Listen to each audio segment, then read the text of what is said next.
ومن أحسن قولا ممن دعا إلى الله وعمل صالحا وقال إنني من المسلمين.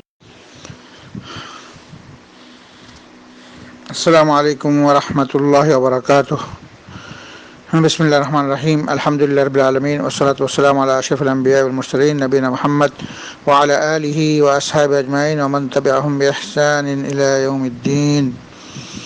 আম্মা বাদ, সম্মানিত ভাইরা, আজকের বিশেষ প্রশ্নের উত্তর। প্রশ্ন হচ্ছে, মুহররম মাসের শরীয়তি মর্যাদা ও তাৎপর্য কি? উত্তর: মুহররম মাসটা সারা বছরে 4টি নিষিদ্ধ মাসের একটি গুরুত্বপূর্ণ এবং মর্যাদাশীল মাস, যে ব্যাপারে আল্লাহ রাব্বুল আলামিন পবিত্র কোরআনে ঘোষণা দিয়েছেন। আউযু বিল্লাহি মিনাশ শাইতানির রাজীম। ইন্না ইদ্দাতাশ শুহুরি ইনদাল্লাহি 12 শাহরান ফি কিতাবিল্লাহ 10 شهرا في كتاب الله يوم خلق السماوات والأرض منها 4 حرم ذلك الدين القيم.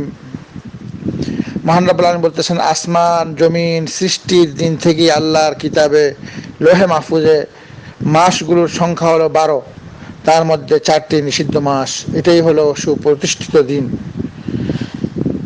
এই হাদিসে, এই ব্যাপারে হাদিস আসছে আবু বকর কর্তৃক নবী সাল্লাল্লাহু আলাইহি ওয়াসাল্লাম বর্ণিত। তিনি বলেন যে, আল্লাহ যেদিন আসমান জমিন সৃষ্টি করেন সেদিনই যেভাবে জমানা ছিল আজও তেমনই আছে।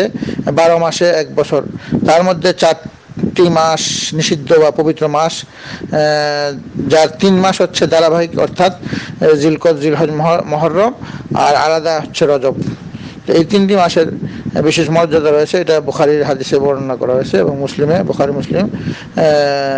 বুখারীতে 4662 এবং মুসলিমে 1679 নম্বর। ইবনে মাজাহ রয়েছে হাদিসটি, আহমদে রয়েছে এবং দারিমিতে রয়েছে সহিহ হাদিস। তাহলে এই মাসটা একটা মুহররম মাস এমন একটা মর্যাদাশীল মাস, যেই মাসে ঐতিহাসিক ঘটনা রয়েছে এবং যেই মাস নিষিদ্ধ মাস অর্থাৎ এই মাসে লড়াই যুদ্ধ করা পরিপূর্ণ নিষিদ্ধ। এবং এই মাসের বিশেষ মর্যাদা রয়েছে, যে হাদিসে আসছে, রাসূল সাল্লাল্লাহু আলাইহি ওয়াসাল্লাম বলেছেন, আফযালুস সিয়ামি বা'দা শাহরি রমাদান শাহরুল্লাহিল্লাযী তাদউনাহু আল মুহররম ওয়া আফযালুস সালাতি বা'দাল ফরিদা কিয়ামুল লাইল। এটা মুসলিমের হাদিস। রাসূল সাল্লাল্লাহু আলাইহি ওয়াসাল্লাম বলতেছেন যে, রমজান মাসের রোজার পর, রমজান মাসে যে রমজান মাসটা যে রোজা রাখা হয়, এই রমজান মাসের রোজার পর সবচেয়ে উত্তম মাস হচ্ছে মুহররম মাস। আর সবচেয়ে ফরজ নামাজের পর সবচেয়ে উত্তম নামাজ হচ্ছে রাত্রের নামাজ, অর্থাৎ রাত্রে যে তাহাজ্জুদ পড়া হয়। তাহলে রমজান মাসের রোজার পর সবচেয়ে উত্তম রোজা রাখা হচ্ছে মুহররম মাসে, সওয়াব বেশি। ঠিক তেমনিভাবে ফরজ নামাজের পর সবচেয়ে উত্তম নামাজ হচ্ছে রাত্রের নামাজ। এটা মুসলিমের হাদিস।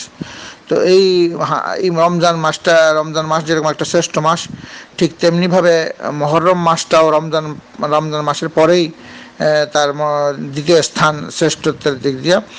আল্লাহ রাব্বুল আলামিন এই মুহররম মাস দিয়ে বৎসর শুরু করেছেন, এই মাসকে নিষিদ্ধ মাস হিসাবে ঘোষণা করেছেন এবং রমজান মাসের পরেই মুহররম মাসের শ্রেষ্ঠত্ব দিয়েছেন।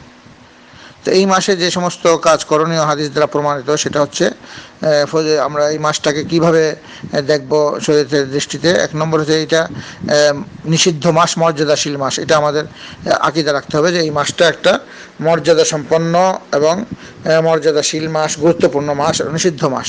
তো এই বিশ্বাস আকীদা আমাদের রাখতে হবে। 2 নম্বর হচ্ছে, এই মাসের যে 10 তারিখ আছে আশুরার দিন, এটাকে আশুরার তারিখ বলা হয়। এই তারিখে আল্লাহ রাব্বুল আলামিন মূসা আলাইহিস সালাম এবং তার যে জাতিকে তাওহীদের বরকতে বৃহৎ, অনেক বড় মর্যাদা দিয়েছেন, বিজয় দিয়েছিলেন। আর এই মাসের 10 তারিখেই ফেরাউন এবং তার জাতিকে শিরকের জন্য ধ্বংস করেছেন। তো এই জন্য ইহুদিরা তারা রোজা রাখতো আল্লাহর শুকরিয়া আদায় করার জন্য। যখন রাসূলুল্লাহ সাল্লাল্লাহু আলাইহি ওয়াসাল্লাম মদিনায় আসলেন, রাসূলুল্লাহ দেখলেন ইহুদিরা রোজা রাখতেছে, তাদেরকে জিজ্ঞাসা করলেন। তখন তারা বলল যে, এই দিনটা আমাদের অনেক বড় দিন, কারণ এই দিনে আল্লাহ রাব্বুল আলামিন আমাদের নবীকে ফেরাউনের কবল থেকে রক্ষা করেন এবং বিজয় দেন। এই জন্য তারা একটা রোজা রাখতো। রাসূল বলছেন যে নবী মুসা আমার ভাই এবং আমাদের অগ্রাধিকার, আমরা রোজা রাখবো, কিন্তু আমরা দুইটা রোজা রাখবো, অর্থাৎ আমরা ইহুদি খ্রিস্টানদের বিপরীত কাজ করব, তাদের মতো করব না। এই জন্য হাদিস শরীফে আসছে, সহিহ হাদিস, মুসলিমের হাদিস, আন আবি কাতাদা রাদিয়াল্লাহু আনহু আন রাসূল সাল্লাল্লাহু আলাইহি ওয়াসাল্লাম সুইলা আন সিয়াম ইয়াউম আশুরা ফাকাল ইউকাফিরুস সানাতাল মাদিয়া। রাসূল সাল্লামকে প্রশ্ন করা হলো যে এই আশুরার রোজার ব্যাপারে, তখন রাসূল বললেন যে এটা গত এক বছরের কাফফারা, গুনার কাফফারা। তাহলে অত্যন্ত গুরুত্বপূর্ণ। কিন্তু এই রোজাটা রাখার নিয়ম হচ্ছে যে আমরা যে ফজিলতপূর্ণ, আমরা যে কাজটা, দ্বিতীয় কাজ করবো, সেটা হচ্ছে এই মহররম মাসে 10, 11 এবং 9, 10 দুটি রোজা রাখা এবং দুইটা রোজা। ইহুদিরা একটা রোজা রাখে, কিন্তু মুসলমানদের জন্য রাসূলুল্লাহ সাল্লাল্লাহু আলাইহি ওয়াসাল্লাম যে বিধান দিয়েছেন দুইটা রোজা রাখা, অর্থাৎ মূল রোজাটা হচ্ছে আশুরার রোজা, অর্থাৎ 10 তারিখ, কিন্তু তার আগে পিছে একটা রোজা রাখা হয় 10, 11 অথবা 9, 10 এইভাবে রোজা রাখা। এবং এই রোজা রাখার আমরা ফজিলত বর্ণনা করলাম। রাসূল বলেছেন গত এক বছরের রোজার কাফারা। তাহলে এই কাজটা আমাদের করতে হবে। 3 নম্বর হচ্ছে রমজানের রোজার পরে এই মাসের শ্রেষ্ঠত্ব রয়েছে এবং রোজা রাখার অনেক ফজিলত রয়েছে। এই জন্য এই মাসে যত বেশি রোজা রাখা যায়, অর্থাৎ একদিন পর করে, অথবা সোমবার, বৃহস্পতিবার, 13, 14, 15, এবং সবচেয়ে গুরুত্বপূর্ণ যেটা এই মাসের 10 তারিখে রোজা রাখা, তার আগে পিছে হয় 10 তারিখের আগে রাখা 9, 10 অথবা 10 তারিখে রাখে 11 তারিখে, মানে মূল 10 তারিখটা রোজা রাখা, তার আগে পিছে যে কোনো একটা রোজা, অর্থাৎ দুইটা রোজা রাখতে হবে, ইহুদিদের সাথে আমাদের জন্য মিল না হয় এই জন্য। 4 নম্বর হচ্ছে এই মাসে যুদ্ধ লড়াই করা সম্পূর্ণ নিষিদ্ধ। অন্য মাসে নিষিদ্ধ, কিন্তু এই মাসে পরিপূর্ণভাবে নিষিদ্ধ, কারণ কাফেররাও এই মাসকে সম্মান করতেন। তারাও মহরম মাসে এসে কোনো ধরনের যুদ্ধ এগুলো বন্ধ করে দিতেন, তারা করতেন না, পরে অন্য সময় করতেন। কিন্তু এখন বর্তমান দুঃখের বিষয়, মুসলমানরা এই মর্যাদার মাসটার ব্যাপারে তাদের অনেকের ধারণাই নেই, জ্ঞান নাই, এবং সারা বিশ্বে বর্তমানে মারামারি কাটাকাটি চলতেছে। এই যে নিষিদ্ধ মাসের তাদের কোনো খেয়ালই নাই, মানুষের কোনো মর্যাদাই জানে না। এটা আফসোসের বিষয়, কারণ বর্তমান বিশ্বের মুসলমানরা দ্বীন ইসলামের জ্ঞান থেকে অনেক দূরে সরে পড়েছে। 5 নম্বর যে কাজটা, সেটা এই মাসে আমরা যেটা জানি, মুসা আলাইহিস সালামকে আল্লাহ রাব্বুল আলামিন বিজয় দিয়েছেন, তো এটা অত্যন্ত মর্যাদাশীল মাস। এই মাসে এই কাজগুলো আমাদের করতে হবে, বিশেষ করে যে আশুরা রোজা রাখাটা এগুলো আসল। তো এই রোজা রাখাটা কী কারণে, অনেকে ভুল ধারণা রয়েছে। মূল কারণ হচ্ছে যে এই রাসূলুল্লাহ সাল্লাল্লাহু আলাইহি ওয়াসাল্লাম আমাদেরকে রোজা রাখতে বলেছেন কাফারা, কারণ এই মাসে আল্লাহ রাব্বুল আলামিন তৌহিদের ফজিলত এবং তৌহিদি যারা নাকি অনুসারী ছিল তাদেরকে বিজয় দিয়েছেন, আর যারা নাকি মুশরিক কাফের তাদেরকে আল্লাহ ধ্বংস করেছেন, অর্থাৎ মুসা আলাইহিস সালাম এবং তার জাতিকে আল্লাহ রাব্বুল আলামিন সেদিন বিজয় দিয়েছেন, এবং ফিরআউন এবং তার জাতিকে আল্লাহ ধ্বংস করেছেন। কিন্তু দুঃখের বিষয় যে এই মাসে অনেক প্রচলিত বেদাত রয়েছে সামাজিকভাবে যারা কাজ করে, সেটা আমরা উল্লেখ করব। প্রায় 10টা, অনেকগুলো রয়েছে, কিন্তু বিশেষভাবে 10 ধরনের প্রচলিত বেদাত রয়েছে, যে কর্মকাণ্ড শরীয়তের পরিপন্থী কাজ, যেগুলো করা একবারেই জায়েজ নাই। এটা আমাদের জানতে হবে, অনেকে জানে না। 1 নম্বর, অনেকে এই মাসে বিয়ে করা যাবে না বিশ্বাস করে, অর্থাৎ এই মাসে মহররম মাস, এই মাসে বিয়ে করা যাবে না, এবং বিয়ে শাদী তারা করে না অন্য মাসে। কিন্তু এই ধরনের কোনো বিধান নাই দিন ইসলামে যে এই মাসে বিয়ে করা যাবে না। বিয়ে এই মাসে 100 বার করতে পারবে, কিন্তু যদি নিষেধ আসতো তাহলে কিন্তু তারা তাদের প্রচলিত শিয়াদের থেকে যে বিভিন্ন ধরনের বিশ্বাস আকিদা এসেছে সেটার উপর নির্ভর করে এটা প্রচলন হয়ে গেছে। এটা বেদাতি আকিদা যে এই মাসে বিয়ে করা যাবে না। 2 নম্বর হচ্ছে আশুরার রাত্রে পুরা রাত্রে জেগে থেকে ইবাদতবন্দি করা, আশুরার নামাজ, আশুরার জিকির, এই ধরনের অনেক শিয়াদের থেকে প্রচলিত বেদাত আসছে, যেগুলো এখন বর্তমান মুসলমান সমাজে তারা করতেছে। অর্থাৎ আশুরার রাত্রে পুরা রাত্রটা জেগে থাকা, লাইলাতুল কদরের মতো, আর পুরা রাত্রে ইবাদতবন্দি করা, এটা বেদাত। কারণ এই রাত্রের নির্দিষ্ট ইবাদতবন্দি করার জন্য কোরআন হাদিসে যে কোনো ধরনের তথ্য আসে নাই, আর যেটা কোরআন হাদিসে নেই সেই কাজটা করার নামে বেদাত, এবং সেটা বর্জনীয়। 3 নম্বর, আশুরার নির্দিষ্ট নামাজ পড়া, আশুরাকে লক্ষ্য করে নির্দিষ্ট নামাজ, এটা বেদাত। 4 নম্বর হচ্ছে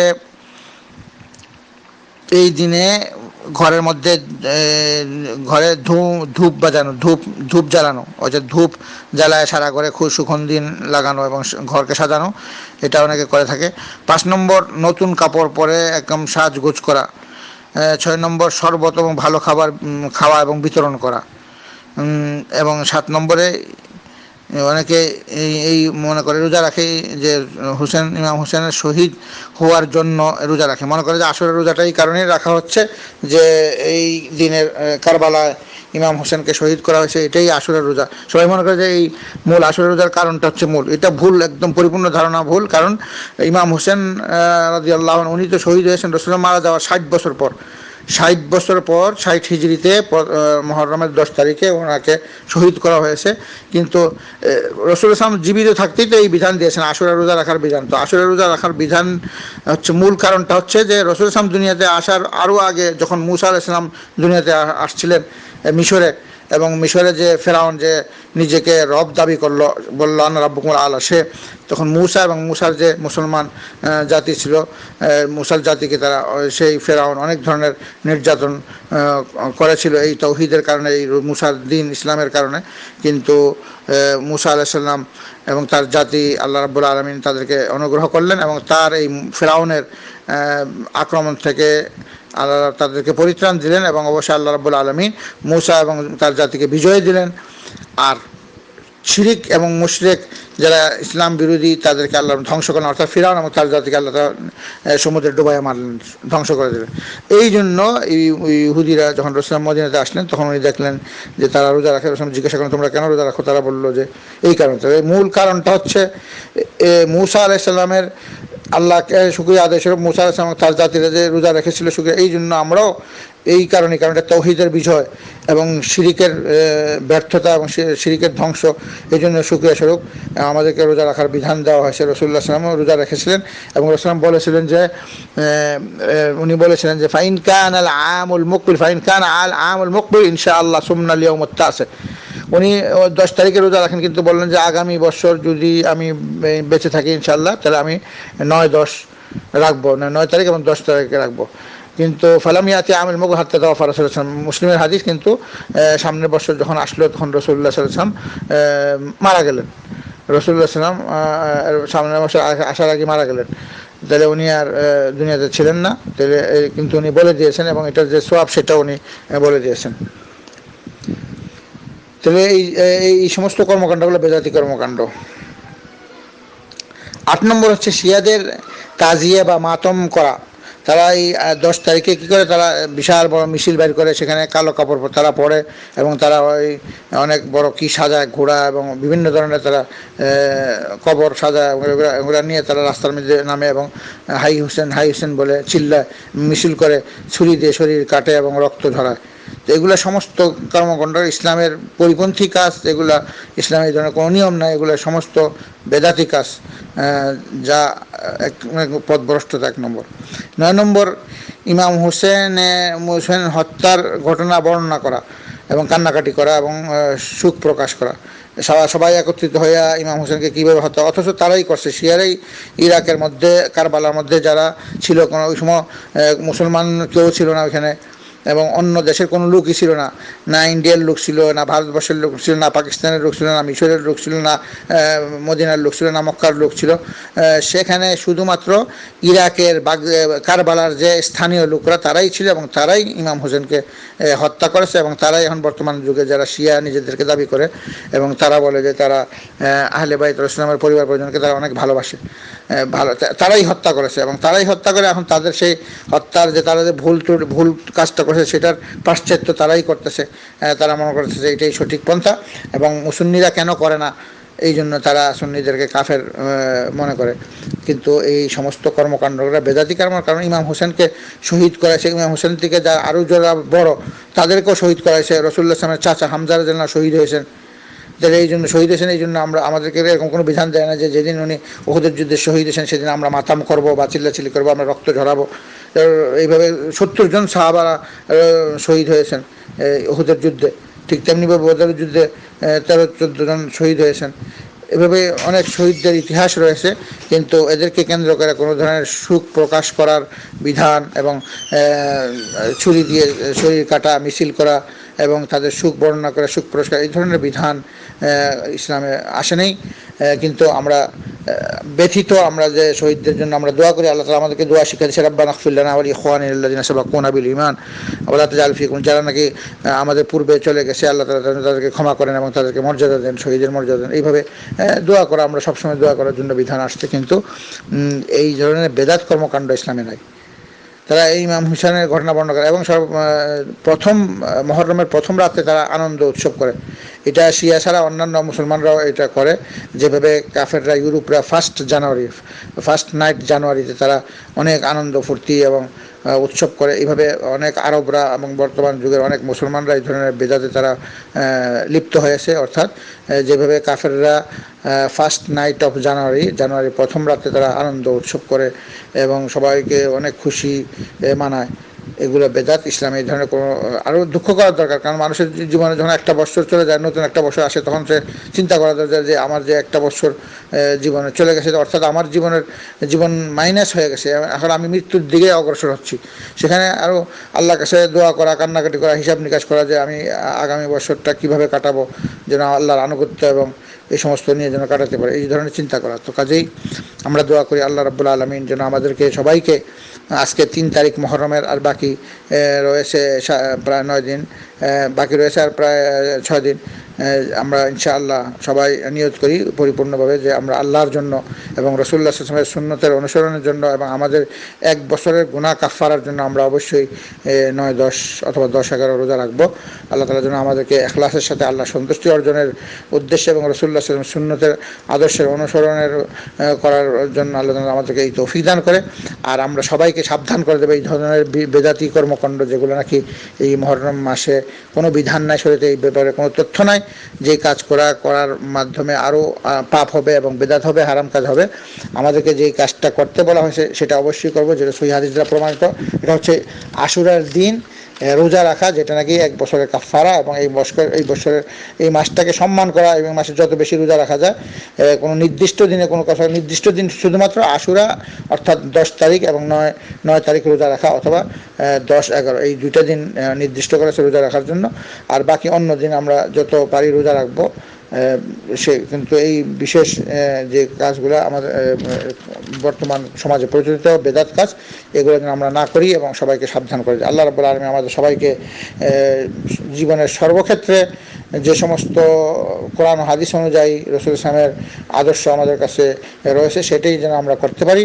আর যে সমস্ত আদর্শ আমাদের কাছে আসে নাই, সেই ধরনের নতুন বেদাত কর্মকাণ্ড থেকে যেন আল্লাহ রাব্বুল আলামিন আমাদেরকে দূরে রাখেন এবং সেই কাজ থেকে যেন আমরা দূরে থাকি। আল্লাহ তাআলা আমাদের যেন এই তৌফিক দান করেন। সাল্লাল্লাহু আলা নবিয়িনা মুহাম্মদ ওয়া আলা আলিহি ওয়া আসহাবিহি আজমাইন বিরহমাতিকা ইয়া আরহামার রাহিমিন।